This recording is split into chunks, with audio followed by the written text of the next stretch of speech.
안녕하세요. 김명환TV의 김명환 작가입니다. 자, 오늘은 새로운 출간 소식인데요. 퀀텀 독서법 10주년 기념 개정판이 출간되었습니다. 새로운 내용이 생각보다 많이 있습니다.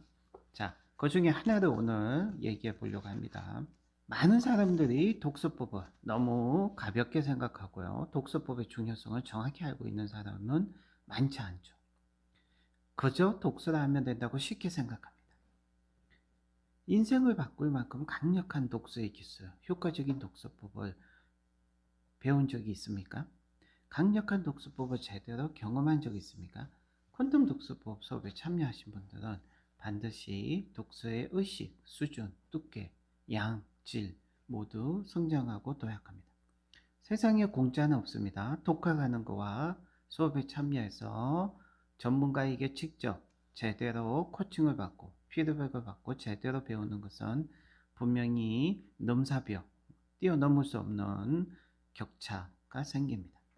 자, 오늘은 현대 뇌과학이 밝히는 독서의 원리, 그리고 현대 뇌과학이 증명하는 퀀텀 독서법의 효과, 퀀텀 독서법의 근거를 제시하겠습니다.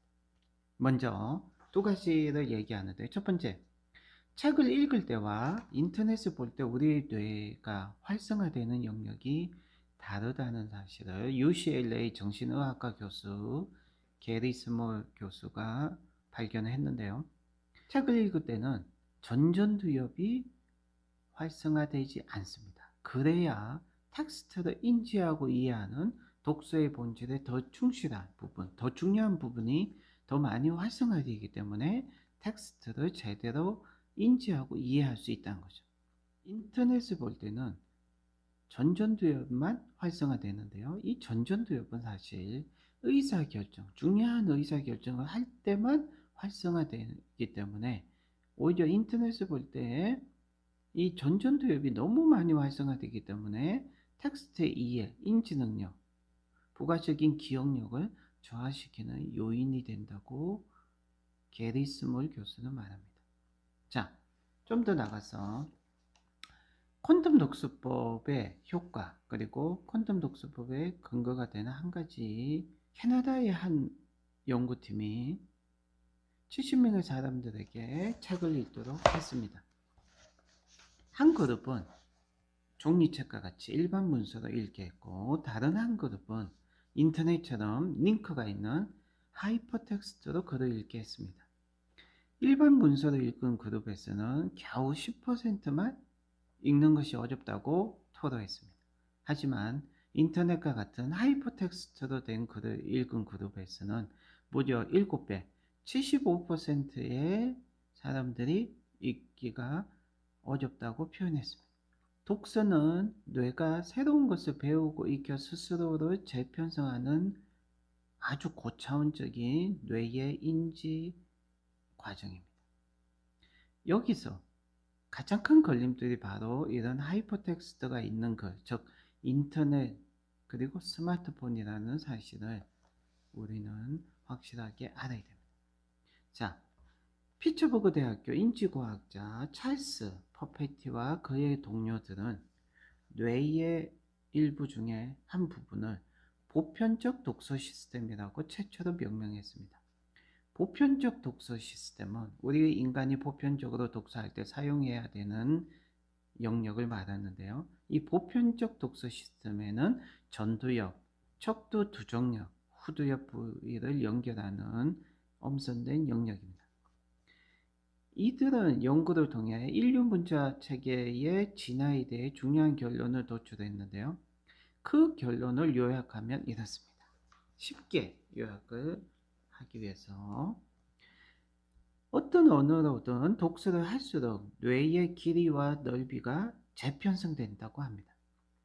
그리고 독서 능력은 다양한 뇌의 정보원이 연결하고 통합하는 뇌의 능력에 비례합니다. 이때 시각 영역과 언어 및 개념 영역의 정보원이 중요하다고 하죠. 이러한 통합 능력은, 이런 시각 영역, 언어 영역, 개념 영역 모두를 통합하는 능력은 각 부위와 연합 영역 성숙도의 속도에 좌우되고, 자, 여기서 독서의 속도와 관련된 중요한 얘기 나옵니다. 이 속도는 통합하는 이 능력이 결국 각 부위와 연합 영역의 성숙도의 속도에 좌우되는데, 이 속도는 뉴런의 미엘린화에 따라 달라진다고 합니다. 미엘린이 시냅스를 두껍게 둘러쌀수록 뉴런과 뉴런 사이의 시냅스 전기 신호가 더 빠르고 더 효율적으로 전달할 수 있습니다. 우리가 독서를 할 때 정말 중요한 기능 중에 하나는 뉴런과 뉴런 사이의 시냅스의 전기 신호가 더 빠를수록 더 효율적으로 전달될수록 독서를 더 빠르게 할 수 있고 더 쉽게 할 수 있고 에너지를 더 절약하면서 할 수 있어요. 자, 여기서 어떤 기술을 배우든 처음에는 아주 많은 양의 힘과 노력이 필요하고 힘듭니다. 어떤 기술이든 초보자는 힘들죠. 그러나 익숙해질수록 우리 뇌의 뉴런의 경로, 뇌의 네트워크 시스템이 간결화되고 능률화가 됩니다. 간결화되고 능률화가 될수록, 간결화되고 능률화가 된다는 말은 곧 우리 뇌의 미엘린이 많아지고 두꺼워졌다는 말이죠. 미엘린이 많아질수록 두꺼워질수록 뇌에 통합하는 이 뇌의 영역의 성숙도의 속도가 빨라지기 때문이죠. 퀀텀 독서법에 다양한 훈련 스킬들이 있어요. 15개 이상의 훈련 스킬들은 한마디로 이 미엘린을 더 두껍게 만들고 더 많아지게 만드는, 미엘린이 두꺼워질수록 독서하는 속도는 빨라지고요. 독서가 더 쉬워지고 편해지고 빨라지게 되는 거죠. 자, 현대 뇌과학을 토대로 퀀텀 독서법의 훈련이 퀀텀 독서법의 효과적인 독서의 기술이냐? 결론은 독서 초보에서 독서 고수가 되기 위해서는 반드시 보편적 독서 시스템, 전두엽, 척두두정엽, 후두엽 부위를 연결하고 통합하는 이 영역의 성숙도의 속도를 높여야 된다는 거죠. 바로 이 속도는 뉴런의 미엘린화에 따라 달라지는데요. 그래서 초보 독서가, 독서 초보자들은 이 미엘린화가 적게 돼 있고 굉장히 얇아요. 하지만 1차선처럼 돼 있는 거죠. 그러니까 차들이 1차선으로만 다니면 훨씬 더 교통 정체가 되는 거죠. 그런데 이 1차선을 만약에 4차선 또는 8차선으로 만들면 교통이 엄청나게 4배 빨라지고 8배 빨라지잖아요. 그것처럼 퀀텀 독서법의 다양한 훈련 스킬은 바로 독서와 관련된 미엘린을 훨씬 더 두껍게 만들고 훨씬 더 많아지게 만드는 독서의 훈련 기술이고, 퀀텀 독서법에서 얘기하는 이는 책을 180도 뒤집어서 보고 한쪽 눈을 감고 보고 책을 45도 기울여서 보고 이는 어떤 것은 지금까지 100년 동안 그 어떤 독서법, 독서의 기술에서도 적용하지 않았던 아주 독특하고 획기적인 방법이라는 거죠.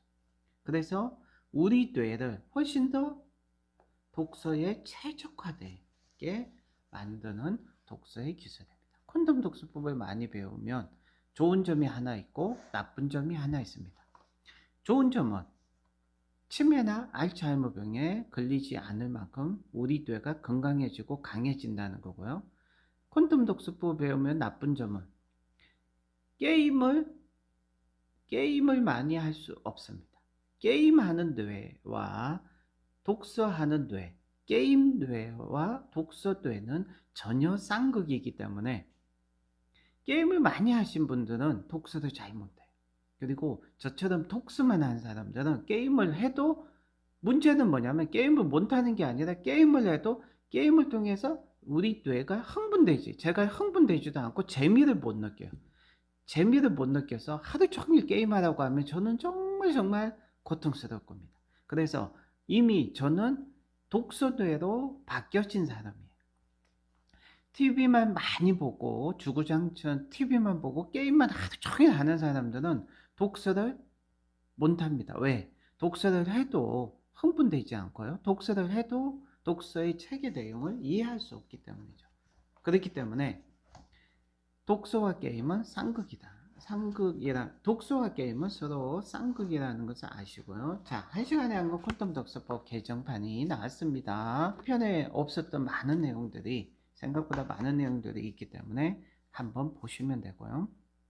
퀀텀 독서법 매주 토요일 3주마다 계속 개강이 되고 있으니 퀀텀 독서법 한번 배워보시는 것도 굉장히 도움이 될 것 같습니다. 지금까지 대한민국 넘버원 책쓰기 독서법 학교 김명환 칼리지 교장 김명환 작가였고요. 자, 독자를 유혹하는 책쓰기, 책쓰기에 관심이 있으신 분들은 이 책을 추천해 드립니다. 자, 오늘도 책 읽기와 책쓰기 열심히 해주십시오. 감사합니다.